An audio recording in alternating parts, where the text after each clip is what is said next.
Okay, so if you're a new dealer, I'm going to tell you five cars, five sedans that you can buy, and I guarantee you that's going to sell like immediately, okay? Now, it doesn't really matter the year, make, model, kilometers. That matters, depends on what price point you want to be in. So obviously, if you want to sell cars under 5 grand, then you'll buy some a little bit older, with maybe a little bit higher kilometers. If you want to sell like in the $15,000 range, a little bit newer, lower kilometers. And then if you want to buy, let's say, in the $20,000 range, you want to go like, I don't really want you buying more than like a, let's say a 5-year-old car, because you start to compete with the newer dealers, which you don't want to do that. Unless you're buying a 1-year-old car with accident history, then that's a different story. Let's get into those 5 cars. Check the mic and make sure it sound right, boys. So number 1 and 2 is basically going to be, it seems kind of like a no-brainer in my opinion, but you'll find it hard to find at auctions just because every dealer is going to be fighting for it. And they're fighting for it for a reason, because it's very easy to sell. And that number 1 is the Honda Civic. You can never go wrong with a Honda Civic, no matter the year, make, model, kilometers you buy on that car, that shit's going to sell.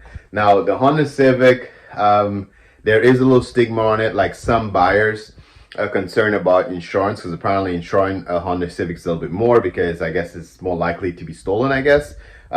So whatever, the insurance is a little bit more, but people still tend to buy them. So I'm not going to worry too much about that. Honda Civics always do very well, okay?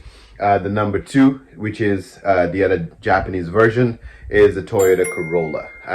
The Toyota Corolla also have its kind of cult following like the Honda Civics. So the moment you get one, it will sell right away. And something I find in the GTA, I notice a lot too, a lot of what they call them, or driving instructors, they normally use Honda Civics and Corollas a lot in the GTA. So I guess new drivers are also comfortable in these cars because they also learn to drive in those cars, right? So the Toyota Corolla also does very well. Good, reliable car, great on gas. These 2 Japanese cars will fly off your shelf as soon as you buy it, or I guess drive off your lot. As soon as you buy it, they're gonna go, okay? Then number 3, I will go with the Volkswagen Jetta.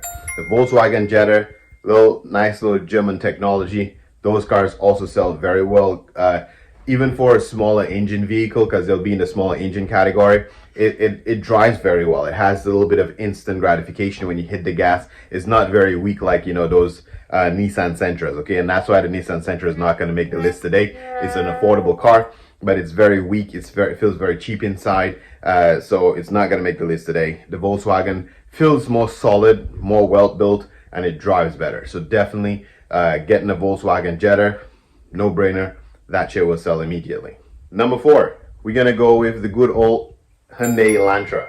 Hyundai Elantra, once again, I guess it's kind of like in between the Japanese in terms of reliability, and also the European in terms of well built. You get a little bit more technology in the Hyundai for the price. So in terms of affordability and value, Hyundai gives you that, and also it's reliable. So I think Hyundai, again, these cars I'm giving you is not necessarily order you should buy it. It is just those that made the list, because I don't know if it was in kind of which is worst to best or best to worst, I think Hyundai would be higher on that list. But again, those top 5 is not in a specific order. It's just that those cars I know will do very well. The Hyundai Elantra definitely makes the list, okay? And last but not least, well, actually it is list. This one will be last on the list. The Mazda 5. Mazda 5s normally do very well, but in the Mazda 5 category, you might have to be a little bit careful with the years that you buy, because the older models, generally speaking, used to have a lot of rust issues. Well, I guess you'll see the rust on it anyway if it still has the rust issue. So that's the only negative thing a lot of customers used to like to complain about. The newer Mazdas, you don't really have to worry about that problem too much. But either way, even the older models that used to have that rust around, you know, the brake light in the back and around the wheel well, those that would have rust, or those that have that rust issue, they're pretty cheap right now. So people will still buy them. There's a customer for every single one, so somebody will still buy that car, okay? So these are the top 5 cars you can buy if you're a new dealer, and I'm guaranteeing like these cars do sell. Now, a tip for those who made it here till the end: don't forget to subscribe, like, share. Okay, no, I'm kidding. Well, obviously do that, hit the thumbs up, do all that kind of stuff to help the YouTube algorithm. But a tip for you is, I think what will also help you is not buy one of these cars for your lot, but buy all 5 of them. And the reason being is, if you have a smaller lot, most likely those cars kind of compete with each other. Okay, so if somebody's on the market for a Honda Civic, they most likely might want to see the Corolla anyway.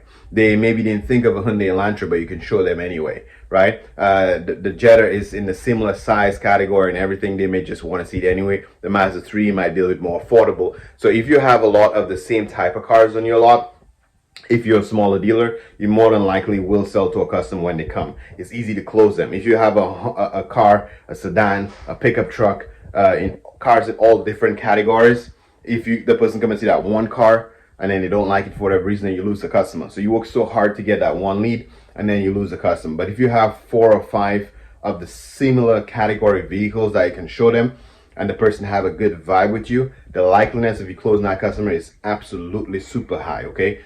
So that's the tip for those who stayed here till the end. Again, now, if you are new to the channel and you want to subscribe, like, share, so YouTube can push it out to a broader audience, we appreciate you. And if you just watch it till the end and you didn't do any of that shit, we still appreciate you. Thanks for watching. I'll catch you in the next one. Peace.